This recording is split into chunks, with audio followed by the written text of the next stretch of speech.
क्यों बोलते हैं? बांके बिहारी स्वयं कहते हैं, कहते रा शब्द कुर्बन तस्मात् ददामी भक्ति उत्तमम, धा शब्द कुर्बत पश्चात धावी श्रवण लोभात। इसका मतलब है, श्री बांके बिहारी कह रहे हैं, अगर किसने रा ही बोल दिया, कहते मैं रा शब्द सुनते में पागल हो जाता हूँ, कहते मेरी स्वरूप शक्ति, लादिनी शक्ति, श्री राधा जी का नाम किसने उच्चारण कर रहा है, किसने ये रा शब्द बोल रहा है। अभी मेरे को रा शब्द का विनिमय में कुछ मिलता नहीं जो कि हम उसको दे, कहते मैं खुद को खुद उसको पास में बिक जाता हूँ। अगर किसी ने धा बोल दिया, रा और धा, अगर ये दो अक्षर किसने बोल दिया, भगवान कहते हैं वो जिधर जिधर चलता है मैं भी उसको पीछे पीछे पीछे पीछे मैं भी चलता हूँ। इसलिए वृंदावन में सबके सब श्री राधा राधे राधे राधे नाम लेते हैं। इसलिए हम लोग भी जैसे हरे कृष्ण कृष्ण कृष्ण हरे हरे, हरे राम राम राम हरे हरे। इसलिए हम भी पहले ये जो हरे शब्द है ये राधा शब्द है। हरे मतलब होता है श्री राधा रानी है, इसका मूल शब्द हरा और संबोधन में हो जाते हैं हे हरे, मतलब हे राधिके, हे कृष्ण, जैसे सीता राम लक्ष्मी नारायण राधे श्याम। इसलिए जो हरे शब्द है श्री राधा रानी का नाम है। अभी प्रश्न है, तब यहाँ पर हरे कृष्ण क्यों बोले? राधे कृष्ण सीधा राधे राधे बोल देते, बोले हरे कृष्ण क्यों बोले? बोले प्रेम जितना छुपा हुआ रहता है उसका उतना महत्व है, इसलिए प्रेम को छुपा करके रखनी चाहिए। कृष्ण भी राधा रानी को अपना हृदय में धारणा करते हैं, इसलिए प्रेम को छुपा होनी चाहिए। इसलिए राधा रानी का नाम स्पष्ट रूप में नहीं लेकर के यहाँ पर श्री हरे रूप में श्री राधा रानी का नाम लेते हैं। इसलिए हम एक कीर्तन करते हैं वृंदावन में, सबके सब कैसे श्री राधा रानी का कैसे नाम लेते हैं। बोलो राधा का नाम अनमोल, बोलो राधे राधे, पीछे पीछे बोले राधे का नाम अनमोल, बोलो राधे राधे। श्यामा का नाम अनमोल, बोलो राधे राधे। श्यामा का नाम अनमोल, बोलो राधे राधे। राधे का नाम अनमोल, बोलो राधे राधे। राधे का नाम अनमोल, बोलो राधे राधे। श्यामा का नाम अनमोल, बोलो राधे राधे। श्यामा का नाम अनमोल, बोलो राधे राधे। वृंदावन में बोले राधे, गोकुल में बोले राधे। वृंदावन में बोले राधे, गोकुल में बोले राधे। गोकुल में बोले राधे, मधुबन में बोले राधे। गोकुल में बोले राधे, मधुबन में बोले राधे।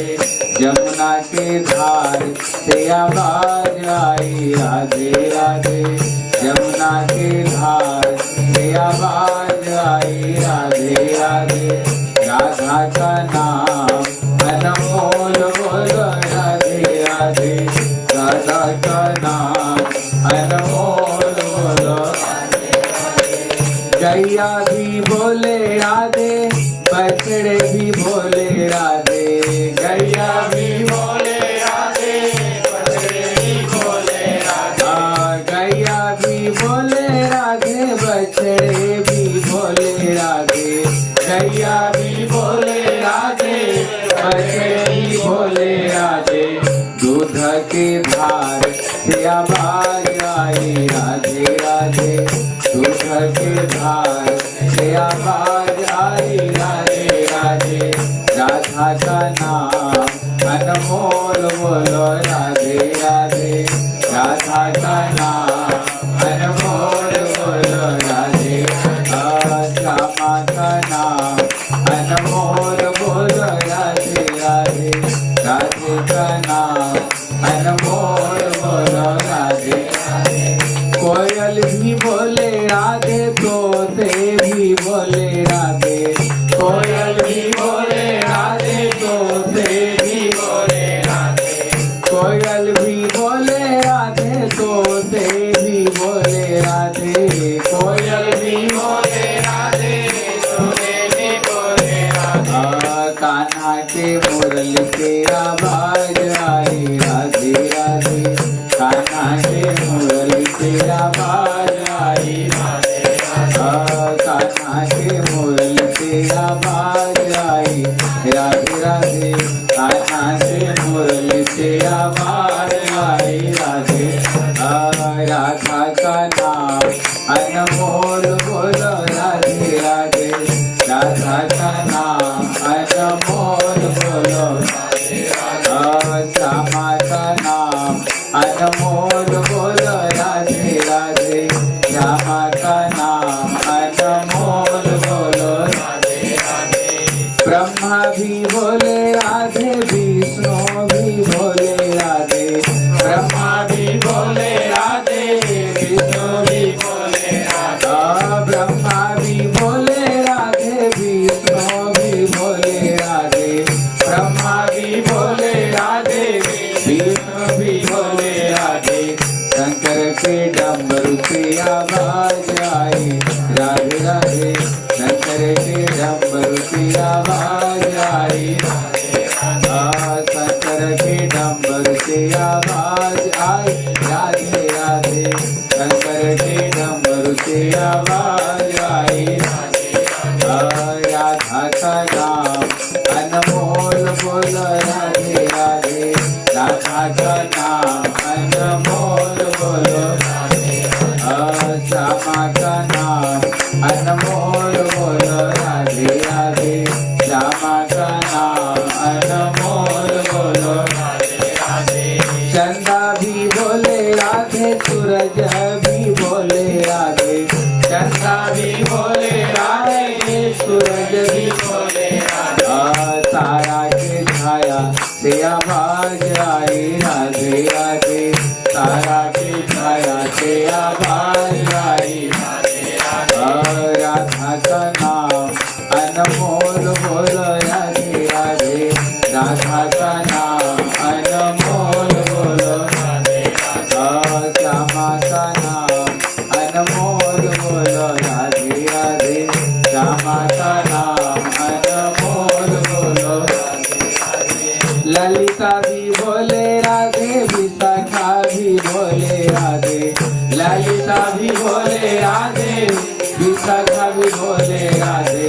कान्हा के मुरली से आवाज आई राधे राधे। कान्हा के मुरली से आवाज आई राधे राधे। राधा का नाम अनमोल बोलो राधे राधे। राधा का नाम श्यामा का नाम अनमोल बोलो राधे राधे। श्यामा का नाम अनमोल बोलो राधे राधे। राधा का नाम अनमोल बोलो राधे राधे। राधा का नाम अनमोल बोलो राधे राधे। श्यामा का नाम अनमोल बोलो राधे राधे। श्यामा का नाम अनमोल बोलो राधे। बोलो जय जय श्री राधे, जय जय श्री राधे, जय जय श्री राधे। बोलो श्री वृंदावन बिहारी लाल की जय। निताई गौर प्रेमानंदे हरि हरि बोल।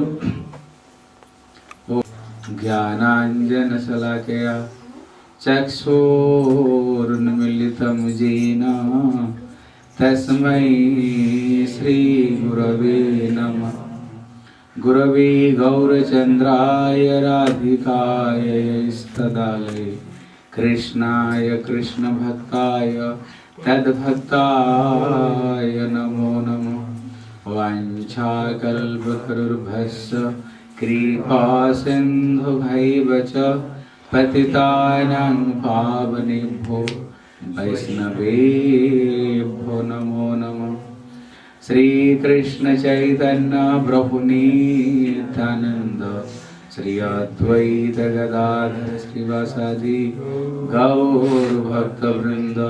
बोलो हरे कृष्ण कृष्ण कृष्ण हरे हरे, हरे राम राम राम हरे हरे।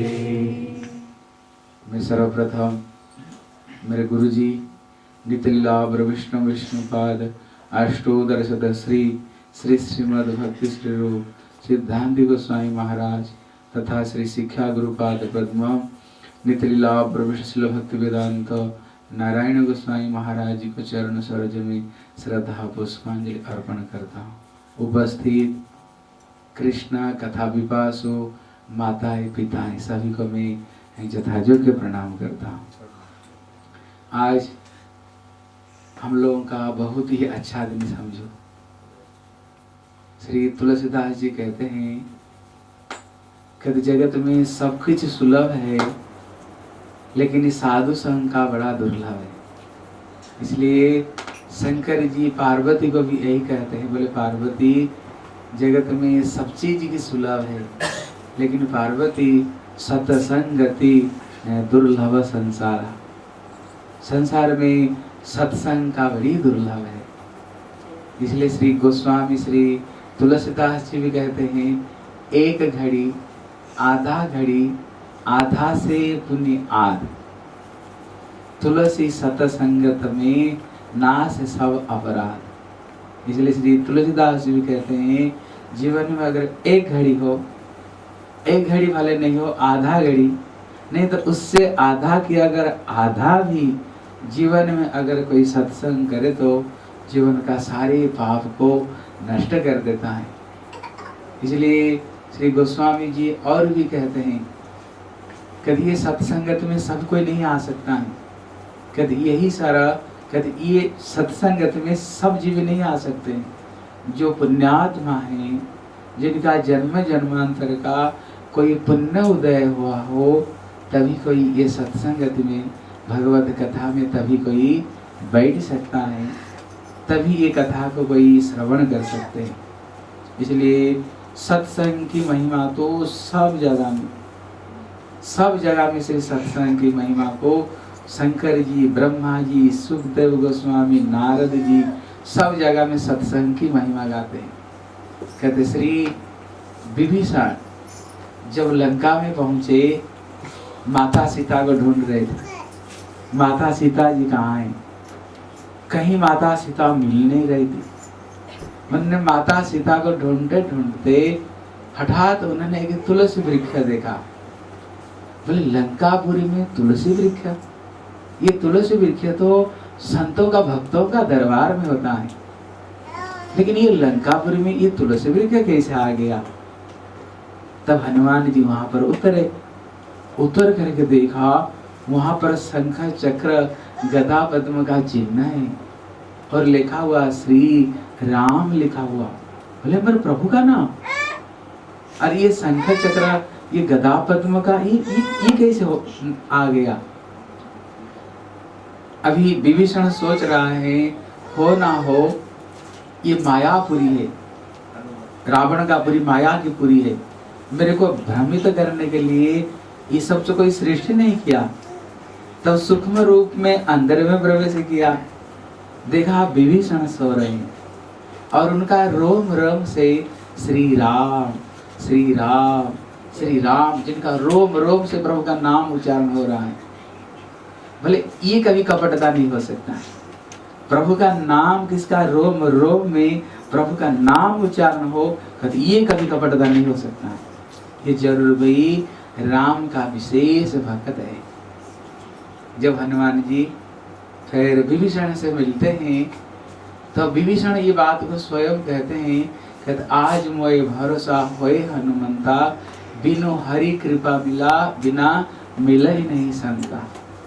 इसलिए जब तक कि भगवान की कृपा नहीं हो तब तक श्री भगवान का भक्त का संग कभी हो ही नहीं सकता है। कि जब प्रभु राम की कृपा हुई, जो रघुवीर कृपा रघुवीर मोए कृपा कीनी, लगता है श्री राम ने मेरे ऊपर में कोई कृपा की है, इसलिए आप जैसे संत, राम का प्रिय जो हनुमान है, तभी आपका संग मेरे को मिला। इसका मतलब है जब जीवन में सचमुच से कोई संतों का दर्शन हमें मिलता है, कभी क्या समझनी चाहिए, क्या समझनी चाहिए, ये संसार का दुख अभी हमारा समाप्त होने वाला है। जब किसी का जीवन में संसार का सारे दुख का समाप्त होने का समय आता है, प्रभु अपना चरण में किसको बुलाते हैं, तो भगवत इच्छा से, प्रभु की इच्छा से, प्रभु डायरेक्ट स्वयं नहीं आते हैं। भाई माता जी बता रहे थे ना, गुरु जी की कृपा, इसलिए स्वयं कृष्ण उद्धव जी को कहते हैं, बोले हे उद्धव, जब मैं किसी जीव को ऊपर में कृपा करता हूँ, कहते आचार्य मां रूप जानिया, संतों को मेरा ही स्वरूप समझना।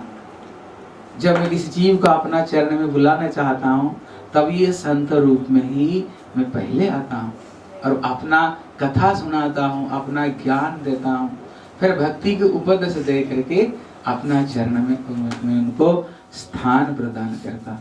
इसलिए समझो, जीवन में जो सत्संगति दुर्लभ संसार, जगत में सत्संग की बड़ा दुर्लभ है।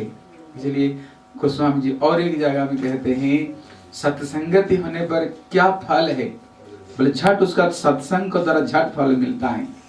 बोले काक होई पिक बकौ मराला, सत्संगति में जो कौआ है वो तो बन जाता है, सुख बन जाता है, और जो बक है, जो बगुला है, वो बन जाता है, हंस बन जाता है सत्संग को द्वारा। हाँ, इसलिए सत्संग की बड़ी महिमा है। समझो, हम लोग का बड़े अच्छा दिन है जो कि हम आज यहाँ पर एकत्रित हुए भगवान की कीर्तन और भगवान की कथा श्रवण करने के लिए। इसलिए भगवत कथा की बहुत बहुत महिमा है। हम भागवत से कुछ भगवान कृष्ण की कुछ हम कथा श्रवण करेंगे, ठीक है, कृष्ण का कुछ हम बाल्य चरित्र को श्रवण करेंगे। क्या तो भगवान क्यों लीला करते हैं, भगवान को लीला करने का क्या जरूरत है। कहते अनुग्रहाय भक्ता नाम कर्म विविध क्रिया। भगवान कहते हैं मैं अपना भक्तों को ऊपर में कृपा करने के लिए मैंने ये सब के सब लीला करता हूँ। हाँ, अगर प्रभु अगर लीला नहीं करते, प्रभु राम अगर लीला नहीं करते, कृष्ण कन्हैया अगर लीला नहीं करते, हम यहाँ बैठकर थोड़ी सुनते। अभी तो घर में बैठकर टीवी देखते, नहीं तो इधर उधर की संसार की बात हम करते। लेकिन प्रभु की जब कथा करते हैं, जब प्रभु की कथा सुनते हैं, हमारा मन प्रभु का चरण में अभिष्ट हो जाता है। फिर धीरे धीरे प्रभु की स्मरण करते करते करते करते फिर प्रभु अपना चरण में हमें स्थान दे देते हैं। इसलिए जीव को ऊपर में प्रभु कृपा करने के लिए ही प्रभु ने ये मधुर मधुर लीला की है। इसलिए कृष्ण क्या लीला की है, हम कुछ कृष्ण की लीला कथाओं को सुनेंगे, ठीक है। अब 1 मिनट कीर्तन करता हूँ, मेरे पीछे कीर्तन करो, फिर हम कथा सुनेंगे, ठीक है। मेरे पीछे का ग्लोरी करते हैं ना, किसका महिमा गाते हैं ना, हम ताली बजा कर किसका महिमा हम गाते हैं। ताली क्यों बजाते हैं, किसका जो महिमा गाते हैं, हम ताली बजाकर उसको संवर्धना करते हैं, उसका जय जसगान करते हैं। उसी तरह जब हम भगवान का कीर्तन में ताली बजाए, इसका क्या फल है, कहते इसका पहला फल है, अगर हमारा हाथ में रेखा अगर कहीं गड़बड़ी हो, कभी कभी पूर्व जन्म का कर्म से हमारा हस्त रेखा कभी उल्टा पुल्टा रहता है, इसलिए संसार में हम बड़े दुख कष्ट वो करते हैं। अगर कोई प्रभु का कीर्तन में ताली बजाएगा तो उसका हाथ का जो रेखा अगर गड़बड़ी हो वो सही हो जाएगा, क्योंकि भगवान का जो कीर्तन है मंगल भवन अमंगलानि, भगवान का कथा कीर्तन सारे अमंगल को दूर कर देता है। इसलिए इसका पहला गुण है सारे रेखा को बदला देगा। उसका जो दूसरा गुण श्री तुलसीदास जी कहते हैं कि दूसरा गुण है, जैसे आप आंगन में जैसे दाल चावल कोई चीज सुखाने के लिए दिया, अगर कोई चिड़िया आकर के चुग रहा है ना, खा रहा है, हम उसको भगाने के लिए क्या करते हैं, हम ताली बजाते हैं, फिर क्या होता है, वो चिड़िया उड़ जाती है। कहते उसी तरह जब कभी कभी हम प्रभु की भक्ति करते हैं, कभी कभी ये पाप रूपी चिड़िया आकर के हमारा सिर पर बैठ जाता है। अगर हम ताली बजाएंगे तो ये पाप रूप चिड़िया भी उड़ जाती है। तुलसीदास इसका उदाहरण दिया। कहते हैं ये तो परमार्थ के लिए हुआ, लेकिन सब लोग सोचते हैं कि शरीर के लिए क्या लाभ है। अगर हम ताली बजाएंगे कीर्तन में, शरीर के लिए क्या लाभ है। आप लोगों को पता है हमारा जितने ऋषि मुनि सब बड़े बड़े साइंटिस्ट थे, उन लोगों ने जो कुछ भक्ति के लिए, कोई सोचते हैं नहीं भक्ति तो एक मन की भावना थोड़ी कुछ रखा हुआ, बोले नहीं, मन की भावना नहीं भक्ति। ऋषि मुनियों ने जो जो कुछ बताया है वो सब बड़े बड़े साइंटिस्ट थे, उन्होंने उसका पीछे बहुत साइंटिस्ट का रीजन है, ऐसे नहीं केवल भावना रूप में बोल दिया। इसलिए ताली बजाने पर क्या होगा, देखो आप लोगों को पता है कि आकू प्रेशर है, नाम सुने आकू प्रेशर। कभी शरीर, संपूर्ण शरीर का जो पॉइंट्स है, कहते सुई का पैर और हाथ में है। जो आकू प्रेशर जिनको पता उनको पता है, ये हाथ का कौन सा पॉइंट उसको दबाने पर शरीर का कौन सा बीमारी सही होगा। हाँ, कहते अभी ये चीज को चाइना ने निकाले, पहले हमारे भारत में था, ये यहाँ से लंका चला गया, फिर लंका से ये चाइनीज लोग उसका अभी लाभ उठा रहे हैं। ये हाथ का पैंट से, पैर का पैंट से शरीर का सारे बीमारी सही कर देते हैं। लेकिन आपको पता है कि नहीं, अभी मैं बेंगलोर गया था, वहां पर एक मशीन निकाला, चाइनीज मशीन निकाला। मशीन में मेरे को भी थोड़ा उन्हें किया था, कौन सा पैंट से दबाने पर आपका high pressure, low pressure, sugar, हवा, उसमें लिखा हुआ है। वो एक से एक मशीन है, जब वहाँ टच करेंगे, टच करते ही वो थोड़ा झिमझिम जैसे करेगा, लेकिन पता चला कि यही बीमारी यहीं पर, फिर वो मशीन को वहीं पर लगाते हैं, लगाने पर शरीर का सारी बीमारी को उसमें सही करते हैं। इसलिए हमारे ऋषि मुनियों को पता है अगर कृष्ण कीर्तन में हम ताली बजाएंगे क्या होगा, ताली जोर जोर बजाए क्या आकू प्रेशर अपने आप हो जाता है। शरीर का जितना जोर से बजेगा वो सारे अपने आप शरीर में आकू प्रेशर होता है, हर पैर से अपने आप दबता है। इसलिए हम कृष्ण कीर्तन में नृत्य करते हैं ना, नाचते हैं, नाचने पर क्या होगा, पैर का जो पैंट से वो पैर से भी सही करते हैं, नाचने पर अपने आप पैर दबेगा। हाथ में ताली बजाओ तो अपने आप सारे पैंट अपने आप सब आकू प्रेशर होगा। इसलिए जो जितने जोर से कृष्ण कीर्तन में ताली बजाएगा तो उसका शरीर का सारी बीमारी अपने आप सही होगा, क्योंकि वो आकू प्रेशर अपने आप होगा। हाँ, ये तृतीय इसका लाभ है। चौथा जो लाभ है, कहते हैं साइंटिस्ट लोग कहते हैं हमारे जो ब्रेन का 2 पार्ट्स होता है, ये ब्रेन का, कहते हैं ताली बजाने पर इसका जो प्रभाव है, कहते हैं ब्रेन को ऊपर पड़ता है, इसलिए ब्रेन का सारी नस खुल जाती है, आप बहुत इंटेलिजेंट बनोगे, क्योंकि उसका प्रेशर पड़ता है सिर के ऊपर, पड़ने पर सारी नस खुल जाती है, उसको ऊपर में अच्छा असर पड़ता है। इसलिए ताली बजाने पर 4 ही काम होगा। एक में तो आपका जो हस्त रेखा है, अगर कोई उल्टा फुल्टा हो वो सही हो जाएगी, क्योंकि ताली बजा रहे हो प्रभु का कीर्तन में। हाँ, दूसरा है पाप रूपी चिड़िया उड़ जाएगा। तीसरा है आपको सारी शरीर का बीमारी से आकू प्रेशर हो जाएगा। चौथा है आप बहुत ब्रेनी हो गए।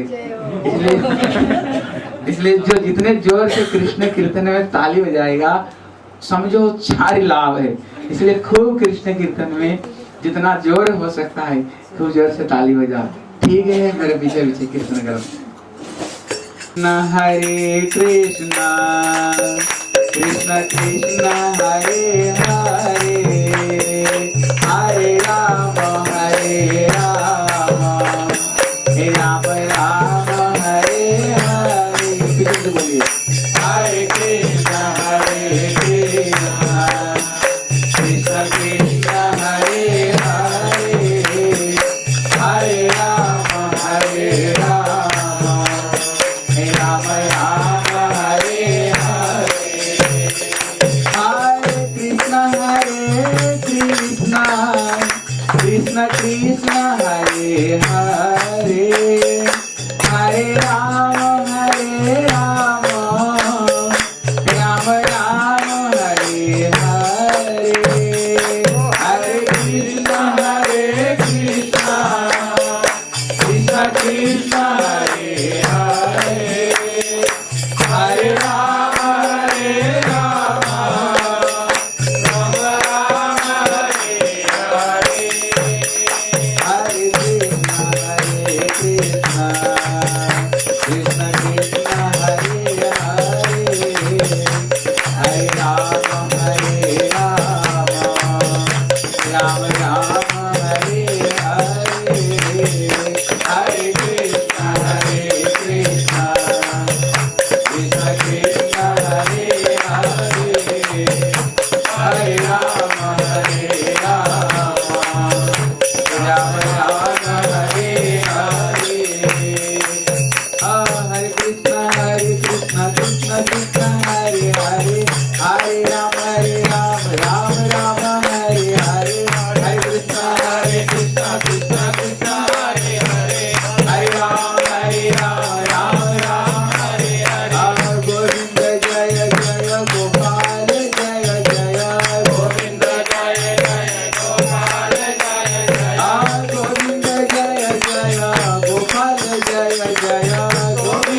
वृंदावन बिहारी लाल की जय। जय जय श्री राधे, जय जय श्री राधे, जय जय श्री राधे श्याम। प्रभु घर घर में मखाने चोरी करते थे। जब प्रभु घर घर में मखाने चोरी करते थे, अभी मैया को ऐसे लगता है क्या मेरे लाला दूसरे घर में मखाने क्यों चोरी करता है? मेरे घर में तो 9 लाख गैया है, 9 लाख गैया है नंद बाबा का घर में। जब इतने दूध दही, जहाँ पर नदी बहती है दूध दही की, क्या तो मेरे लाला घर घर में मखाने चोरी करता है? अभी मैया को ऐसे लगता है मेरे घर का मक्खन लगता होगा खट्टा होगा, और गोपियों के घर का शायद मक्खन मीठा होगा। लगता है मेरे घर में जो दास दासियां मक्खन निकालती है, शायद उनको पता नहीं कैसे मक्खन निकालनी चाहिए। हाँ, मक्खन निकालने का भी तरीका होता है। अगर ज्यादा दिन का अगर दही जम गया ना, वो फिर वो मक्खन भी खट्टा हो जाएगा, वो मक्खन मीठा नहीं होगा। हाँ, अब जैसे दूध को डाल दिया मशीन में, क्रीम निकल गया। पहले तो ऐसे नहीं था, दही जमाएंगे, फिर उसको जमेगा, फिर मंथन करेंगे, फिर मक्खन निकलेगा। इसलिए मैया यशोदा सोच रही है, आज मैं अपना हाथों से मक्खन निकालूंगी और कन्हैया को मैं खिलाऊंगी। इसलिए अभी मैया यशोदा, अभी प्रश्न है कृष्ण घर घर में मक्खन क्यों चोरी करते हैं, कारण क्या है मक्खन चोरी करने का। तब ये संतों लोगों ने इसका एक आध्यात्मिक अर्थ बताया। कहते मक्खन का मतलब होता है, कहते मख और न, ये मक्खन होता है। कहते जो मख शब्द है इसका मतलब होता है, इसका पर्यायवाची होता है, मख मतलब होता है क्रोध। हाँ, ना मतलब नहीं। भगवान किसको चोरी करते हैं? जिसका हृदय में काम, क्रोध, लोभ, मोह, मद, मात्सर्य नहीं, प्रभु उसकी दिल को चोरी करते हैं। प्रभु थोड़ी चोरी करने जाते हैं। विश्व ब्रह्मांड तो उनका गर्भ में है, दुनिया तो उनको पेट में सारा दुनिया है, वो चोरी क्या करेंगे? तत्वतः कृष्ण चोरी नहीं, ब्रज गोपियों की दिल को चुराने के लिए, भक्तों के हृदय को चोरी करने जाते हैं। इसलिए एक अष्टक है, कहते ब्रजे प्रसिद्ध हम नवनीत चौरम। हाँ, कहते ब्रज में जिनका मक्खन चोर नाम से जिनका प्रसिद्ध है, क्या चोरी करते हैं? कहते भक्तों का हृदय को चोरी करते हैं, काम क्रोध को चोरी करते हैं, प्रभु अनर्थ को, पाप को चोरी करते हैं, प्रभु मन को चोरी करते हैं। इसलिए सबसे बड़ा चोर है, क्योंकि सभी का हृदय को, पाप को जो चोरी करते हैं भगवान। इसलिए मख न मतलब भगवान उसकी चीज को चोरी करते जिसका हृदय में काम क्रोध नहीं है। तब संतों लोगों ने एक बहुत, मीरा ने एक अच्छी उदाहरण देकर समझाए। कहते मक्खन कब बनता है? मक्खन बनाती हो कभी माताएं? जो मक्खन बनाते हो घर में, पहले मक्खन बनाने के लिए क्या करना पड़ेगा? पहले दूध लाओ, पहले दूध को गर्म करो। हाँ, गर्म करो। दूध गर्म करना मतलब क्या है? कि दूध गर्म करना मतलब होता है जब किसी साधक का हृदय में भगवत प्राप्ति का जब कोई उत्कंठा हृदय में आए, हम प्रभु कैसे मिले, प्रभु कैसे मिले, प्रभु कैसे मिले, यही दूध का गर्म करना है। अभी दूध गर्म हो गया, फिर उसमें जमन डालते हैं। जानते हो जमन? दही बनाने के लिए इसको जमन डालना पड़ता है, लेकिन अगर ज्यादा होगा ना वो खट्टा हो जाएगा। इसलिए परिमाण होनी चाहिए, तब तो वो दही जमेगी। ये जमन किया, बोले जमन है जब किसी का हृदय में भगवत प्राप्ति को उत्कंठा हो, फिर भगवत इच्छा से उसको सद्गुरु की प्राप्ति होती है। सद्गुरु उसको भगवत मंत्र प्रदान करते हैं। इसलिए जैसे जमन थोड़ी सी, उसी तरह जैसे राम, जैसे कृष्ण, जैसे राधे, मंत्र 2 तरह होता है, लेकिन होने पर भी भगवान को भी वो वशीभूत कर सकता है। मंत्र में इतने शक्ति है, इसलिए गुरु जी उसको मंत्र प्रदान किया। अभी दही जम गया, जब दही जम गया उसको बाद में क्या होता है? फिर उसको मंथन करो। कहते मंथन क्या है? कहते मंथन है, अभी गुरुदेव तो हमें मंत्र दे दिया, केवल मंत्र ही सब कुछ नहीं, अभी हमको साधन करना पड़ेगा। हाँ, जैसे हम यहाँ इंडिया जाने के लिए हम प्लेन का टिकट कर दिया, लेकिन अभी पॉकेट में रख देंगे थोड़ी हम इंडिया में पहुंच जाएंगे। यहाँ से आपके एयरपोर्ट तक जाना पड़ेगा। हाँ, फिर प्लेन में बैठना पड़ेगा, फिर तो प्लेन लेकर के आपको इंडिया में छोड़ेगा। अगर घर में बैठ जाओगे तो इंडिया नहीं पहुंच जाओगे। उसी तरह जब हम गुरु से दीक्षा मंत्र प्रदान करते हैं, उसको बाद में हमको साधन की जरूरत है। हाँ, हमको साधन करना पड़ेगा। जैसे हमारे संत लोगों ने जैसे साधन किया है, प्रभु का नाम को ठीक से जप करना, ठाकुर का सेवा पूजा करना, ठाकुर जी की भक्ति करना। चैतन्य महाप्रभु ने बोले कम से कम 1 लाख भगवान का नाम करो। हाँ, महाप्रभु कहते 1 लाख जो नाम नहीं करता उसका हाथ का दिया हुआ वस्तु में ग्रहण नहीं करता हूँ। इसलिए अगर 1 लाख नहीं कर सकते हो, कम से कम 1 लाख होता है 64 राउंड, 64 राउंड। अगर इतना नहीं तो कम से कम 16 वाला तो प्रभु का करो। हाँ, इसलिए प्रभुपाद कहते थे, आप कोई बोलेगा हमारे पास में समय कहाँ है भक्ति के लिए, हमारे पास में तो समय है नहीं भजन करने के लिए। अगर कोई बोलेगा भजन के लिए समय का संसार भी तो है ना, तो प्रभुपाद कहते हैं क्या, देखो भगवान हमको 24 घंटा दिया है। हाँ, 24 घंटा। तो वो कहते आपको सोने के लिए कितना घंटा चाहिए, कितना घंटा चाहिए सोने के लिए? 8 घंटा बहुत है, 6 घंटा सोते हैं। 8 घंटा अगर वो भी काफी, 8 घंटा सोने के लिए। कहते अगर काम करने के लिए हमको कितना घंटा चाहिए, बताओ कितना घंटा? 8 घंटा। नहीं तो 10 घंटा काम करो। हाँ, 10 घंटा काम करो, 8 घंटा सो, कितना हो गया? 8 10 18 हो गया। बताओ 24 घंटा और कितना घंटा बाकी रहता है? और कितना घंटा? अभी और भी 6 घंटा बाकी है। हाँ, 6 घंटा। वो उदाहरण देते हैं, भगवान हमें बहुत समय दिया है उनकी भक्ति करने के लिए। ये जो मानव जन्म कहते ये मुक्ति का द्वार है। कहते इसी जीवन में ही प्रभु की हम भक्ति करके हम भगवान को इसी जीवन में पा सकते हैं। हाँ, इसलिए अरे इतना नहीं कर सकते, 1 घंटा तो प्रभु के लिए दो। भगवान इतना समय दे दिया, उसके लिए तो 1 घंटा दो कम से कम। ये जो इंसान का जो शरीर जो प्रभु ने दिया है भजन के लिए, उसके लिए 1 घंटा नहीं दे सकते। जो सब कुछ दे रहे हैं, हवा बतास पानी खाना पीना रहना, सब कुछ प्रभु दे रहे हैं। इसलिए कहते उसको बाद में हमको साधना करनी चाहिए। कभी मंथन मतलब होता है साधन करना। जब मंथन करोगे क्या निकलेगा? मक्खन निकलेगा। एक तरफ में छाछ निकलता और एक तरफ में मक्खन निकलता है। कहते मक्खन क्या है? कहते मक्खन मतलब होता है प्रेम। हाँ, कहते ये प्रेम है। जब हमारा हृदय में साधन के द्वारा हृदय में जो प्रेम प्रकट होगा, कहते फिर वो प्रेम को लेने के लिए भगवान दौड़ दौड़ करके आते हैं, क्योंकि भगवान केवल प्रेम की ही वशीभूत है। इसलिए कृष्ण जो मक्खन चोरी करने प्रभु जाते थे, मक्खन नहीं भक्तों का हृदय के प्रेम को चोरी करने प्रभु जाते थे।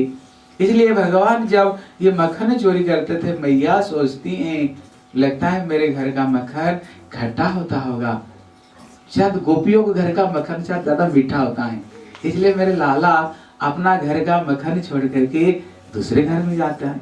कहते आज मैं स्वयं दधि मंथन करूंगी, आज मैं स्वयं आज मक्खन बनाऊंगी। इसलिए कहते उनको गैया में कहते 9 लाख गैया को अंदर में कहते विशेष करके केवल 10 विशेष गैया थी, जिनको कहते ये पद्म गंधा गाभी है। कहते जिनकी दूध से कमल फूल का खुशबू जिससे निकलता था। आज मैया जसोदा अपना हाथों से उन्होंने दूध को निकाले और अपना हाथों से गर्म करके एकदम लाल रंग बना दिया दूध को। मक्खन जैसे मीठा होनी चाहिए, एकदम लाल रंग जो हो गया। मैया ने दही जमाया और दही जमा करके मैया सवेरे सवेरे उठ करके अपना स्वयं अपना हाथों से कन्हैया के लिए दधि मंथन कर रही है। इधर दधि मंथन कर रही थी और उधर कृष्ण का कीर्तन कर रही थी। हाँ, दधि मंथन करते समय रई होता है, देखे होंगे दधि ऐसे मंथन करते हैं। हाँ, मैया पहले स्त्रियां बहुत चूड़ियां पहनती थी। पता नहीं आप लोगों के देश में क्या नियम है। हमारा देश में तो हमने उड़ीसा, हमारे जो उधर बंगाल, उधर शादी से पहले जो स्त्रियां एक चूड़ी पहनती, जरूर हाथ कभी खाली नहीं रखते, जरूर एक चूड़ी होनी चाहिए। जब शादी करती है ना, यहाँ से यहाँ तक चूड़ियां पहन कर जाती थी। ये हमारे देश का नियम है, यहाँ तक। हाँ, जब क्यों जाती हैं? और पैर में जरूर नुपुर पहनती थी, क्योंकि जब चूड़ियां बजती हैं, जब पैर का नुपुर का झंकार तो पति को कान में बड़ा अच्छा लगता है। पति को घर का काम करते समय उसका जो झन आवाज चूड़ी की, जो चरने की जो पायल की जो शब्द है, वो पति को खुश करता था, इसलिए स्त्रियां पहनती थी। अभी मैया जसोदा भी कभी यहाँ से यहाँ तक चूड़िया पहनी हुई, हाँ, और ऐसे दधिमंथन कर रही हैं। हरे कृष्ण, हरि बोल। ऐसे दधिमंथन कर रही हैं। जब दधिमंथन कर रही थी, चूड़ियों की आवाज हो रही थी। ये उदाहरण दिया संतों ने, जैसे अभी कीर्तन कर रहे थे ना, कीर्तन करते समय ये करताल बजा रहे थे, करताल बज रही थी, कि तो चूड़िया काम कर रहा था करताल की। और वो जो रई था उसमें जो घर घर घर शब्द होता था, अभी जो मृदंग बज रहा था वो कर रहा था मृदंग का काम।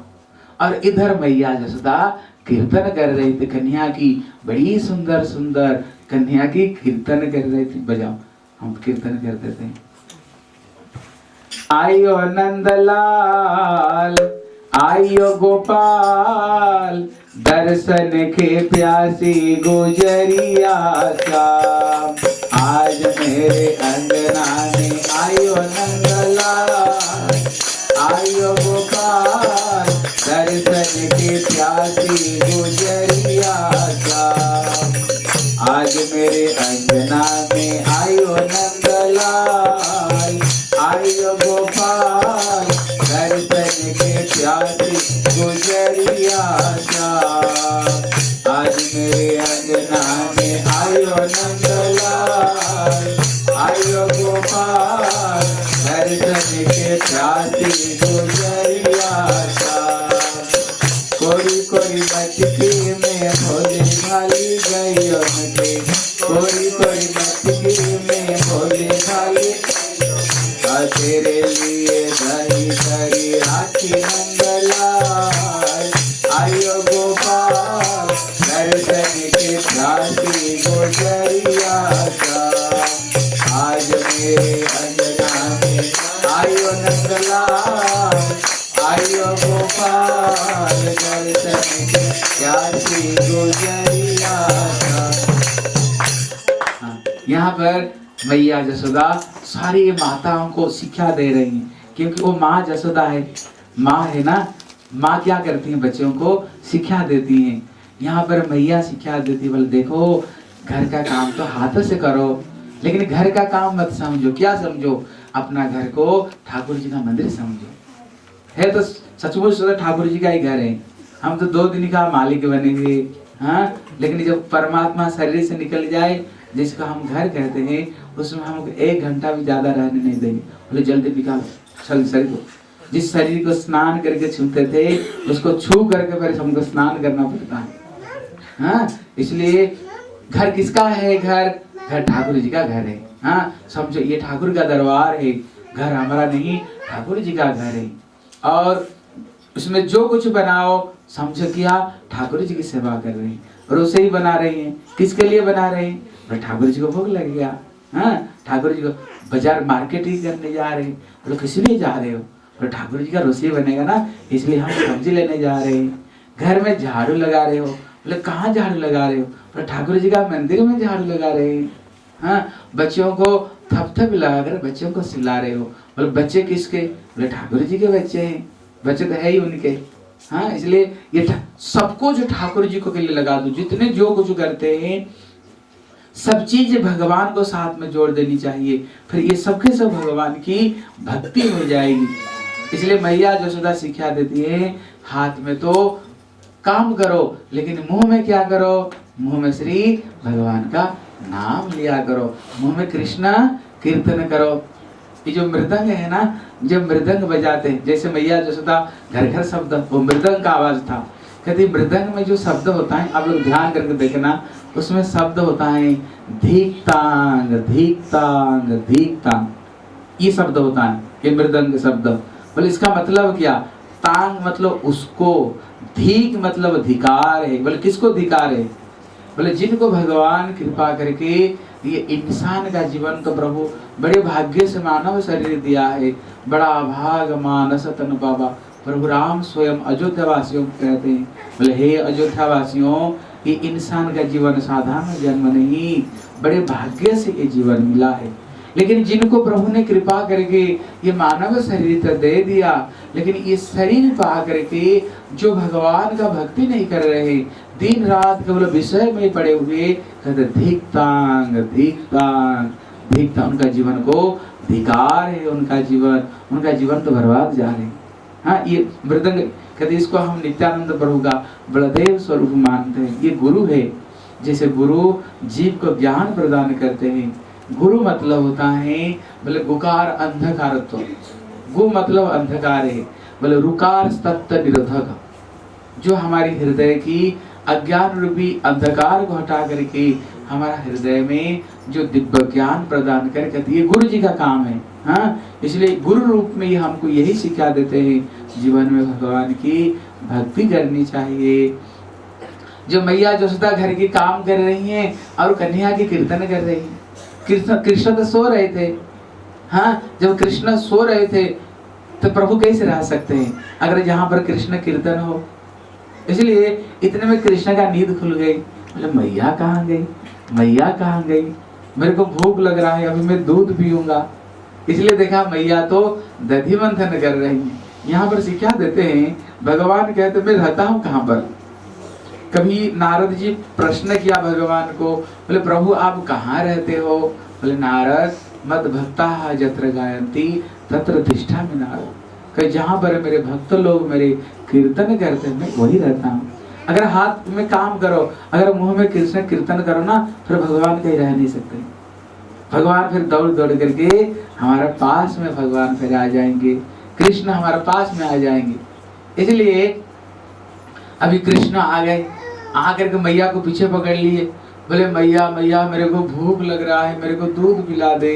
बोले लाला थोड़ी सी रुक जा, अगर सूर्य उदय हो जाने पर गर्मी हो जाएगी, गर्मी होने पर फिर मक्खन नहीं निकलता है, क्योंकि जो मंथन करके जिसको निकालते हैं वो बहुत कोमल होता है, बहुत सॉफ्ट होता है।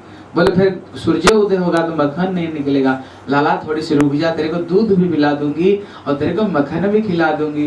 बोले नहीं मैया मेरे को अभी मक्खन खिला दे, अभी मेरे को दूध पिला दे, भूख लग रहा है। बोले लाला रुक जा। देखा मैया मेरे को दूध नहीं पिला रही है, वो तो काम करते हुए जा रही है। अभी कृष्ण ने सोचा जब तक मैं मैया की मैं काम बंद नहीं कर देता हूँ तब तक मैया मेरे को दूध नहीं पिलाएगी। कृष्ण पीछे से आ गए, आकर के दोनों हाथ से रही को पकड़ लिए, एकदम बंद कर दिया काम को। मैया ने देखा लाला तो बड़ा बुद्धिमान है, बड़ा चतुर है। फिर मैया ने कन्हैया को गोद में लेकर के फिर उनको दूध पिलाने लग गई। जब दूध पिला रही थी इतने में चूल्हे के ऊपर में उन्होंने दूध गर्म करने के लिए एक पात्र में बैठा कर रखी थी, वहां दूध गर्म हो रहा था। इतने में देखा जो दूध वो धीरे धीरे दूध उतल रहे, उतल करके उफन करके दूध अभी आग में गिरने जा रहा है। तब यहाँ हमारा टीकाकार लोग कह रहे हैं वो दूध उफन करके वो आग में क्यों गिरने जा रहा था, कारण क्या। बोले कारण है वो दूध भी कोई साधारण नहीं, क्योंकि ब्रज का दूध है, वो भी साक्षात मूर्तिमान रूप में जो भगवान का सेवा में लगे, वो भी साधारण दूध नहीं। वो दूध सोच रहा है मेरा जीवन तो बेकार है। बोले क्यों बेकार। बोले कृष्ण माँ जसोदा की स्तन में कहते इतने दूध है, क्योंकि भगवान का माँ है इसलिए माँ जसोदा। उदाहरण दिया जिसको हम क्षीर समुद्र हम जो बोलते हैं, बोले ये क्षीर समुद्र क्या है। बोले माँ जसोदा का स्तन में जो दूध है उसका एक बूंद ही ये क्षीर समुद्र है। कहते जगत में जितने माताएं हैं उनको स्तन में दूध कहाँ से आती है, कहते सबके सब माँ जसोदा की स्तन से आती है, क्योंकि वो मूल माँ भगवान की माँ जसोदा है। समझो कितने दूध उसको स्तन में। इसलिए अग्नि ये दूध सोच रहा है माँ जसोदा में इतने स्तन है, ये दूध कभी समाप्त होने वाले नहीं। कहते कृष्ण का पेट कितना बड़ा। बोले कृष्ण का पेट भी छोटा मोटा नहीं, अनंत कोटि विश्व ब्रह्मांड जिसको उदर में।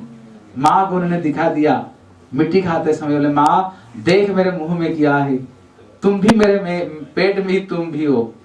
इसलिए विश्व ब्रह्मांड जिसको पेट में, इसका मतलब है माँ जसोदा की जो स्तन है वो भी कभी खत्म होने वाले नहीं, और श्री कृष्ण का पेट भी कभी भरने वाले नहीं। इसलिए ये दूध सोच रहा है, लगता है फिर मैं कृष्ण सेवा में लग नहीं पाऊंगा। अगर कृष्ण सेवा में मैं लग नहीं पाऊंगा तो ऐसे जीवन रखने का कोई महत्व नहीं। ऐसे जीवन को तो आग में छलांग लगा करके ये जीवन को हमको खत्म कर देनी चाहिए। ये हमको सिखा दे रही है ये दूध। इसका मतलब है अगर ये हम मानव जन्म हमें जो मिला है, हाँ, अगर ये जीवन पा करके अगर हम भगवान को सेवा नहीं कर पाए, भगवान का भक्ति नहीं कर पाए, तो समझो ये जीवन का कोई महत्व नहीं, ये जीवन बेकार है। हाँ, फिर भगवान ये मानव जन्म फिर प्रभु दोबारा और कभी नहीं देते हैं। इसलिए कृष्ण राम सब शास्त्र एक ही बात कहता है, कहते बड़े भाग माँ नसत न पावा, ये शरीर बड़े भाग्य से मिला है। हमारे गुरु जी एक छोटी सी कथा सुनाते थे, देखो ये जीवन कितना दुर्लभ है, अच्छे तरह से समझो। मेरे गुरु जी कहते थे, बोले एक समय कोई एक अंधा डंडा टेकते जा रहा था। हाँ, अंधा व्यक्ति, एक बहुत बड़ा महल बना हुआ था, जिस महल में 84 लाख जिसमें दरवाजा है। कितने? 84 लाख जिसमें दरवाजा है। लेकिन इस सारे दरवाजा में सब दरवाजा उसमें बंद था, केवल उसमें एक दरवाजा खुला हुआ था। वो था अंधा, डंडा टेकते वो भूल से जो खुला हुआ दरवाजा में कैसे अंदर में चला गया, फंस गया किसी तरह से। अंधा तो है, दिखता तो है ही नहीं, अभी कोशिश कर रहा है उससे निकले, उसको तो दिख नहीं रहे कौन सा दरवाजा खोला। अभी वो हाथ लगाता है और जिस दरवाजा में हाथ लगे वही बंद है। कितना दरवाजा? कहते लाख नहीं 84 लाख दरवाजा, सारे दरवाजा बंद पड़ा हुआ। सब दरवाजा में हाथ लगाते करते कितने दिनों में वो घूमते घामते जो खुला हुआ दरवाजा में आ गया। हाँ, अब ये खुला हुआ दरवाजा में ये निकल सकता था, लेकिन अभी वो सोच रहा है सारे दरवाजा तो हमें बंद पड़ा हुआ मिला, कि जिस दरवाजा में हाथ लगाया वही बंद था और ये थोड़ी खुला हुआ होगा। अभी पहुंच गया खुला हुआ दरवाजा में, निकल सकता था, लेकिन इतने में उसको थोड़ा खुजली मच गई। वो खुजलाते और जो खुला हुआ दरवाजा में आया था वो पार हो गया। जब पार हो गया फिर वही बंद दरवाजा, तब इसको संत लोग ये उदाहरण दे करके संत लोग ये चीज को समझा रहे हैं। कहते इसका मतलब क्या है? कहते इसका मतलब है हम भगवान को भूल करके हाँ ये संसार में आ गए। कहते इसमें कितना दरवाजा है? कहते लाख 84 ब्रह्म के ये नर तनु प्रभु राम समझा रहे हैं। कहते 84 लाख योनि इसमें जीव को भटकना पड़ता है। अंधा व्यक्ति हम ही है, लेकिन जिस दरवाजा में हमारा हाथ लगता है, कहते ये मानव शरीर जो खुला हुआ दरवाजा ये मानव शरीर ही है। और जितने दरवाजा बंद हुआ, इसका मतलब है जैसे जानवर समझो, कोई गैया, कोई भैंस, दूसरे जानवर, केवल ये कोई भगवान का भक्ति कर सकते हैं क्या? किसको बोलो थोड़ा प्रभु का नाम लो, कोई ले सकता? नहीं।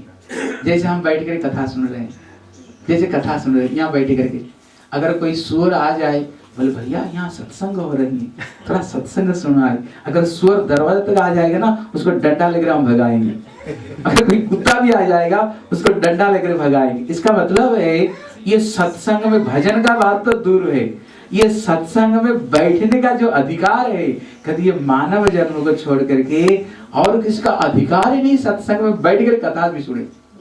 समझो इस मानव जन्म का कितने महत्व है जीवन का। हाँ, इसलिए और किसी जीवन में किसी गधे को बोलो थोड़ा प्रभु का नाम लो, नहीं तो थोड़ा कृष्ण कथा सुनो, कृष्ण का सेवा करो, कोई कर सकता है? नहीं कर सकते, केवल ये इंसान ही कर सकता। इसलिए सारे दरवाजा बंद मिला। हाँ, सारे दरवाजा। समझो ये मानव शरीर पाने से पहले आप लोगों को पता है ऑस्ट्रेलिया में ज्यादा मांस खाते हैं। अगर बकरी जन्म हो गया ना, सीधा टांग को लटका कर चमड़ा उतार देंगे। गैया जीवन मिल गया तो सीधा मशीन में घुसा कर बटन दबा देंगे। बकरी, अगर कोई मुर्गा जीवन बन गया तो गला को पकड़ कर सीधा घोड़ देते हैं। इसलिए भगवान राम कह रहे हैं तुमको ये इंसान जीवन पाने से पहले ये सब जीवन तुमको भोगना पड़ा है, दरवाजा बंद है। किसी जीवन में जीव भगवान को प्राप्त नहीं कर सकते, कोई नहीं प्राप्त। लेकिन ऐसे भटकते भटकते कष्ट भोग करते करते ये जो मानव शरीर मिला है, कभी ये खुला हुआ दरवाजा है। मतलब इसी मानव जीवन में हम भगवान की भक्ति करते हुए, भगवान का नाम करते हुए इसे हम निकल सकते हैं। लेकिन हमने क्या किया? इसी मानव जन्म प्रभु ने जब दिया, हम खुजलान लगे। जानते हो खुजलान क्या है? खुजलान मतलब होता है जो गधे और जानवर जीवन में हम जो जो करते करते आए, इसी जीवन में फिर वही काम करने में लग गए। बोले क्या करते करते आए? बोले 4 काम करता है जानवर। बोले क्या? बोले आहार, ये मनु संहिता का श्लोक, आहार, निद्रा, भय और मैथुन। जानवर यही 4। आहार मतलब सारा दिन खाना खाता है, ढूंढता है खाना। आहार, निद्रा, खाकर फिर सो जाता है। भय मतलब डर। मैथुन मतलब स्त्री संग करके बच्चों को जन्म देना। कहते हम मानव जन्म पा करके फिर वही जानवर जो काम कर रहे जीवन में, हम यही जीवन में फिर वही फिर करना शुरू कर दिया। लेकिन प्रभु ने जो दुर्लभ जीवन दिया भजन के लिए, भजन से कोई मतलब नहीं रखा। वो जानवर जैसे कमाओ खाओ और जीवन को नष्ट कर दो। हाँ, कहते ये जीवन में जो खुजलात क्या हुआ, ये दरवाजा पार, मतलब मानव जन्म खत्म। जब खत्म हो गया फिर दरवाजा बंद आता है। सारे फिर वही 84 लाख जीवन में हमको फिर भटकना पड़ता है। इसलिए यहाँ पर शिक्षा दे रहे हैं, ये मानव जन्म पा करके हमको क्या करनी चाहिए? भगवान की भक्ति करनी चाहिए। सारे काम करो ठाकुर को सेवा मान कर। कृष्ण गीता में यही कहते, भक्ति कोई परिश्रम का काम नहीं है। हाँ, जो कर रहे हैं तो वही करो, और कोई ज्यादा करने का जरूरत नहीं, लेकिन थोड़ी सी भावना को बदला दो। केवल भावना को, जो काम कर रहे हो समझो ठाकुर का सेवा कर रहे हैं। हाँ, जो घर है ठाकुर जी का घर समझो, पत्नी को समझो भगवान की सेविका। हम भी ठाकुर का सेवक है, बच्चे भी ठाकुर जी का ही। हाँ, बस केवल भावना को बदलाओ। लेकिन ये भावना को हमारा कौन बदलाएगा? ये बदलाएगा कौन? कभी साधु संग है।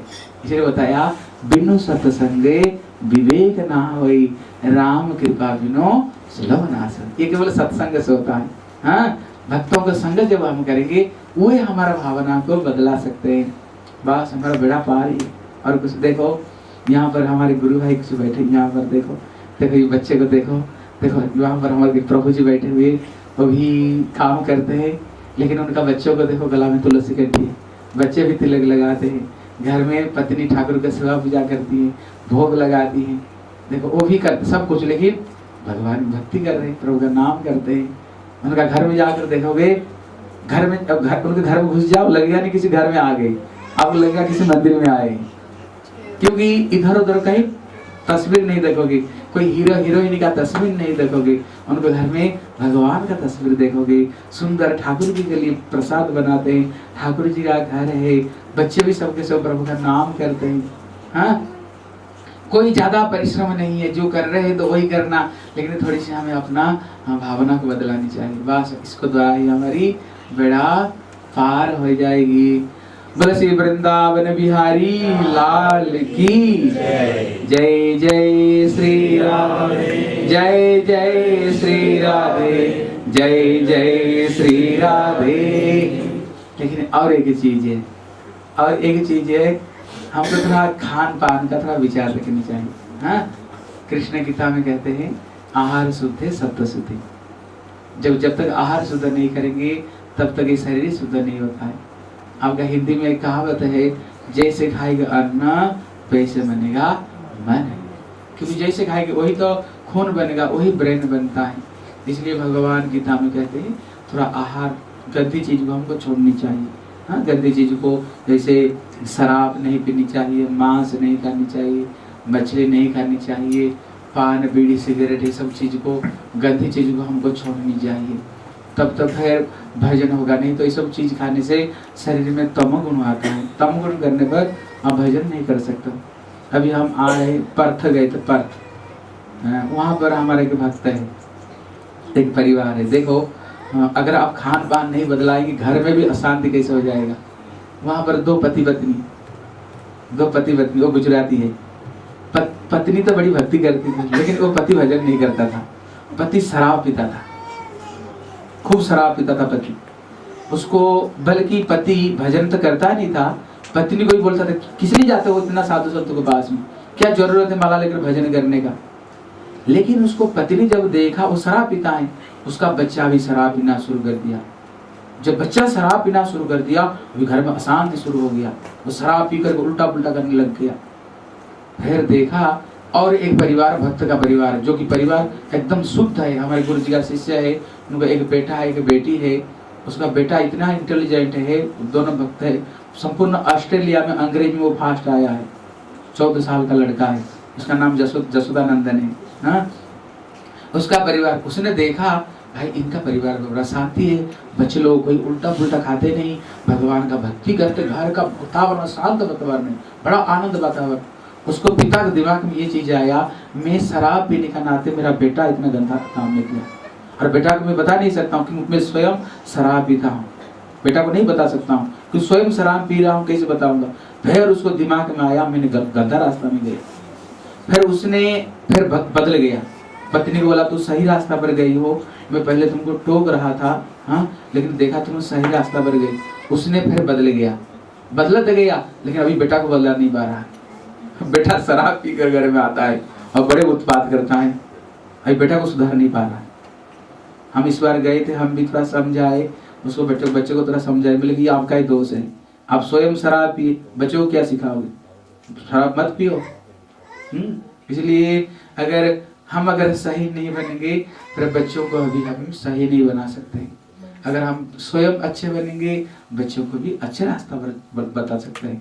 पर बच्चे भी, घर का वातावरण भी, अगर घर में सबके सब ठाकुर का भजन कीर्तन करे, आपको ये नहीं लगेगा घर में ही, आपको लगेगा भगवान का धाम में हम रह रहे हैं, ठाकुर जी का। क्योंकि जहाँ ठाकुर का सेवा पूजा हुआ हो तो घर भगवान का धाम बन जाता, वैकुंठ बन जाता है, गोलोक वृंदावन बन जाती है घर।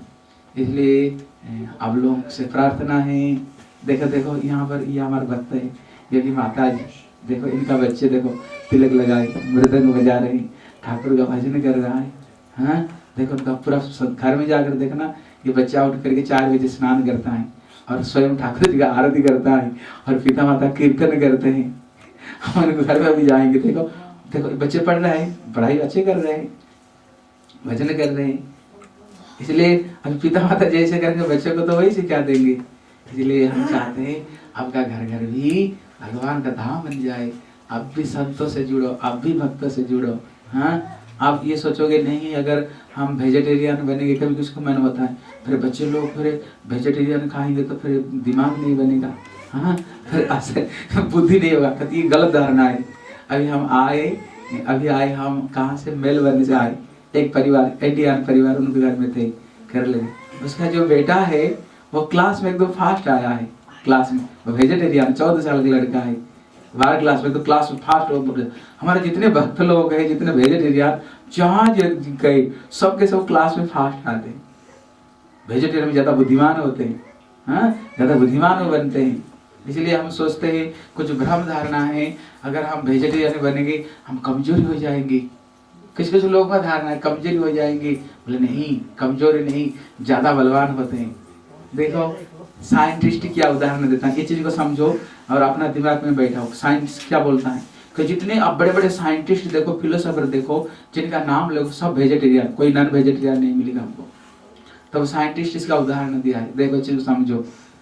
वो एक तरफ में वेजिटेरियन, दूसरी तरफ नॉन वेजिटेरियन। देखो कहते नॉन वेजिटेरियन एक कुत्ता है। अब देखिएगा जब कुत्ता थोड़ी दूर भागता है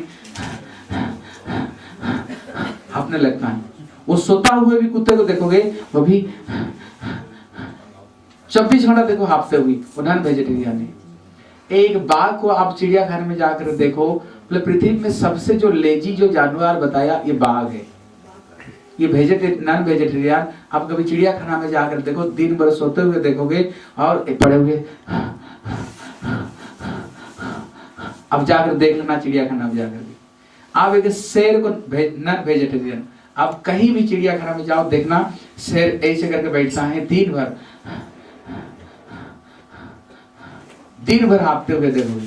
ये सब के सब नॉन वेजिटेरियन। अभी देखो वेजिटेरियन देखो, एक घोड़ा वेजिटेरियन, कितना तेज उसके अंदर में शक्ति। जब हम कोई ये एग्जाम्पल देते इतना हर्ष पावर उसके अंदर में, वो वेजिटेरियन। एक गधा, हम कहते हैं ना तू गधा जैसे काम कर रहे हो, गधे को पीठ के ऊपर जितने चीज लद दो वो पहाड़ के ऊपर लद कर ले जाता है, पहाड़ के ऊपर गधे को व्यवहार करते हैं, कितना सबसे ज्यादा मतलब गधा जैसे परिश्रम कर रहे हो, वो वेजिटेरियन। एक बैल, वो वेजिटेरियन, दिन भर खेती में काम करता है, देखना दिन भर खेती में काम कर, दिन भर खेती। पृथ्वी में कहते सबसे तेज भागने वाले हिरण है, लेकिन ये वेजिटेरियन है। इतना तेज भागता है, इतना तेज कोई नहीं भाग सकता है।